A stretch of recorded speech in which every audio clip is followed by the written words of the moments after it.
Porra, em relação... E aqui, porra, deixa eu falar com... essa aqui vai pro Renan sem ser o pré-candidato, tá bom? Vai lá pro Renan das análises renais, tá bom? Perfeito. Porra, em que medida... Vamos lá. Se a gente fosse colocar o Jair... Não, o Renan, que é o mais jovem, Bolsonaro, como 1, e o Jair Bolsonaro como 10, onde é que tá o Flávio? Em qual critério tá essa escala? É uma escala de... É difícil, assim, porque carisma, porque Não é carisma, não. É de habilidade política. Habilidade política. Eu acho que o Flávio tem mais habilidade do que o Jair. Acho que o Jair tá mais próximo do Jair Renan. Então, mas calma aí. Você acha, então, que o Jair Bolsonaro pai me parece... O Flávio me parece dar mais mole, tá? Ele me parece se envolver com dinheiro com lance de chocolate. Ele me parece ser o cara que compra uma casa do jeito esquisito. O cara que se envolve com o Banco Master, entendeu? Aí a gente pode parar a pensar, e fazendo advogado do diabo do pai, do Bolsonaro aqui, eu diria que, porra, esse cara, eu até acredito que ele não foi tão corrupto, mas não sei se é porque ele não quis ou se é porque não chamaram, tá ligado? Porque tem uma diferença aí de jogar... O cara que joga o jogo, ele pode participar de coisas que o outro não. Então o Bolsonaro, por exemplo, por ser meio barulhento e tudo mais, ele fala umas paradas, fico pensando, tá? O que lhe coube foi o lance lá da casa funcional, lá do apartamento. O que lhe coube foi um golpe ali na gasolina, lá nos anos 70, entendeu? O que lhe coube foi umas paradinhas assim. O Flávio, por ser mais habilidoso, ele se enfiou melhor nesses meios, ele ficou mais... Ele se tornou mais centrão, de certa forma, ou um centrão menos barulhento, a ponto de conseguir estar nessas coisas um pouco maiores, sabe? Porque o que consta contra o Flávio, escândalos ou problemas nesse sentido, maiores do que consta contra Jair Bolsonaro. Talvez o principal problema de Jair Bolsonaro seja a condição da pandemia. Olha, uau! E assim, claro... Gloriosa conceituação. Porque assim, eu também acho que é uma força você não se envolver em escândalos. Na política isso não é considerado uma força. O ato de conversar bem com os outros para você não se dar mal costuma ser visto pela política institucional assim como, pô, esse cara é habilidoso. Então, de acordo com a regra geral da política, que não é o que você falou, eu acho que você tá certo, porque é a minha régua essa aí. A régua deles, o Flávio é visto como mais habilidoso. Por quê? Porque ele não foi preso. Por quê? Porque ele é envolvido com o Cláudio Castro, ele é envolvido com esqueci, o Bacelar, TH Joias, é uma galera muito podre. E, cara, ele se segura, ele não perdeu o mandato de senador com o negócio da rachadinha, ele ficou próximo dos caras do STF. Então, nessa régua, ele seria mais habilidoso. Mas eu acho que a carreira dele é muito estreita, ele não pode fazer nada. Ele é um candidato sem graça, ele é um candidato que não vai poder fazer nada se tornar presidente. Eu nem acho que ele ganha pra presidente, na verdade ele não ganha pra presidente. Então eu acho que ele tem um limite que ele pode chegar. Nisso o pai foi melhor, porque o pai, acho que o pai não gastou a energia dele se envolvendo em escândalos. Por mais que o pai também gostasse de dinheiro, gostasse, né, tem as propriedades. Eles todos, o pai também estava envolvido no escândalo da rachadinha. Aconteceu em todos os gabinetes, incluindo o do Jair. Mas eu acho que o Jair não tinha, vamos colocar, assim, hiperfoco em corrupção como o Flávio. O Flávio, ele tinha, assim, o Flávio foi muito focado nisso na carreira dele toda. E isso é uma força do pai. Então nessa régua do Igor, vou botar a régua do Igor, que eu concordo com ela, aí sim a gente pode fazer o seguinte desenho. O Jair e o Eduardo estão melhores. O Jair Renan, logo que ele, assim, ele nem tinha concorrido a nada, ele já tinha um escritório de lobby que ele estava trabalhando lá em Brasília e já está sendo investigado por isso. Então, assim, ele já começou muito mal. Então vamos botar o Jair Renan e o Flávio lá no final da escala. O Carluxo, ele tá fora da escala porque ele é biruta, então não conta muito. Biruta. E fica por aí. Tá bom. Agora, vamos botar quem tá melhor do que todos eles? A Michelle. Isso não é interessante, mas a Michelle não seria a gente já fala do Lula, viu, família? A gente já vai pro Lula. Mas a Michelle não seria a família Bolsonaro entregando um capital político para alguém que pode só abandonar o barco? Porque a Michelle Bolsonaro ela não é filha ela é a esposa do Bolsonaro, né? Uhum. Ela carrega o nome Bolsonaro porque ela se casou com ele. Ela pode, vamos dizer que o Flávio Derret tá tanto a ponto de ter que colocar a Michelle, que já teve bolsonarista, inclusive com mensagens vazadas, acho que do Paulo Bilinski, dizendo que preferia que ganhe o Lula, então. Então tem um problema ali de Michelle Bolsonaro, mas vamos dizer que se escolha e ela ganha e ela desembarca. Imagina isso. Cara, eu acho que é isso. Todos os membros da família Bolsonaro têm certeza, incluindo o Jair. Todos têm certeza disso. Eu acho que o Jair já percebeu o que tá rolando. Porque rolou uma coisa muito feia com ele. Ó, eu sou adversário político do Jair Bolsonaro. Mas eu sou adversário de frente. Eu falo, sou seu adversário. Eu acho que é o correto a se fazer na vida. Uhum. Não gosto de você, Igor. Não gosto de você, Igor. Pronto. E agora... o Jair foi sendo traído por pessoas que estavam, vamos dizer, nos aspectos mais íntimos da vida dele. Não que ele não tenha feito isso com outras pessoas. Fez isso com o Bebiano, ele fez isso com o Santos Cruz, com aquela Sarah Winter. Um monte de gente que ele larga. Ele usa a pessoa e descarta como se a pessoa fosse... Né? Não vou usar um exemplo nojento, mas assim, ele usa como se fosse uma embalagem de um chocolate. Ele come o chocolate e joga fora. Então ele tá pagando um preço disso com as pessoas no entorno, né, no universo mais íntimo dele. E isso está acontecendo com a Michelle.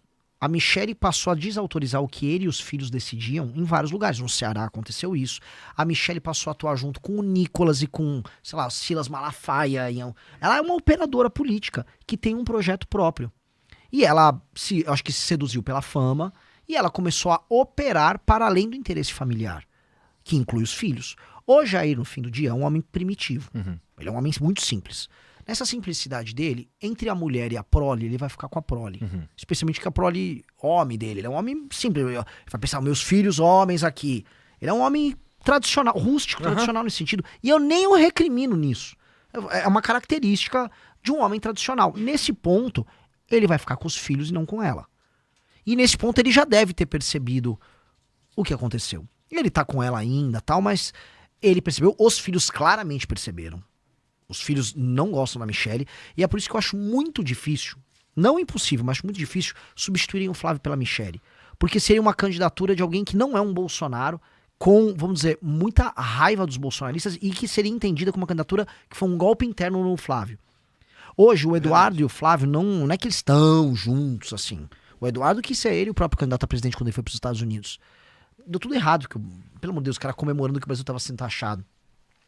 Mas... no fim, você junta os irmãos contra ela. Então, é bem claro. Você percebe que o Jair tem uma filha com ela. Ela não é colocada como parte da família. Você não vai ver foto do Eduardo, do Carlos, com, essa aqui é a nossa irmã. Claramente tem uma separação dessa nova família. E, do ponto de vista político, eles não confiam. Então, é um grupo que tá muito rachado. Sabe, parece aquele... Já viu? Tipo Game of Thrones. Sabe que a briga palaciana tá tão num nível que a rainha briga com o rei, os príncipes estão se matando. Eles estão nesse Game of Thrones horrível deles. Eles são, basicamente assim, a coroa real e a casa real, eles estão permanentemente em crise. E, cara, quando você tem uma família em crise, ela vai ser tomada por outros. Então, quem tá fazendo isso? O Nicolas. O Nicolas tá tentando tomar o bolsonarismo pelas beiradas. Outras pessoas tentaram. O Zema e o Caiado adotaram a seguinte técnica: isso vai desmoronar. Então eu vou ficar aqui puxando o saco, porque se cair a casa, tô eu aqui, galera, eu sou teu amigo, hein? Eu tava aqui o tempo todo.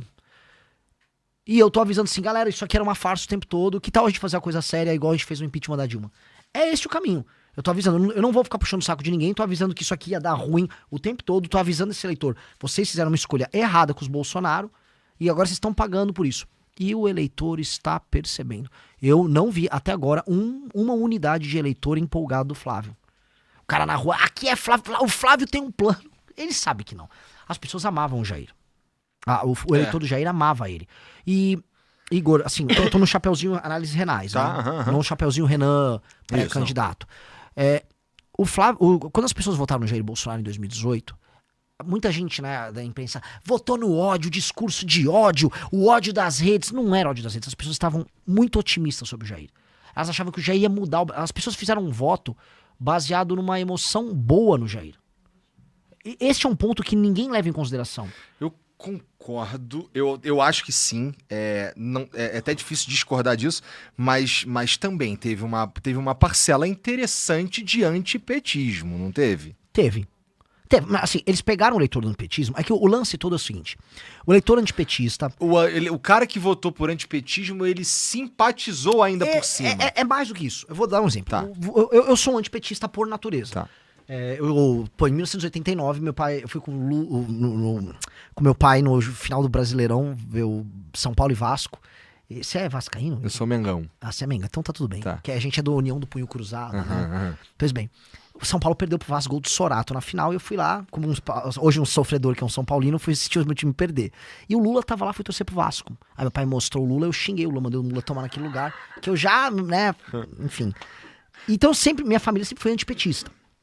O antipetista nunca teve um candidato antipetista pra votar. Tipo, esse aqui é o meu cara.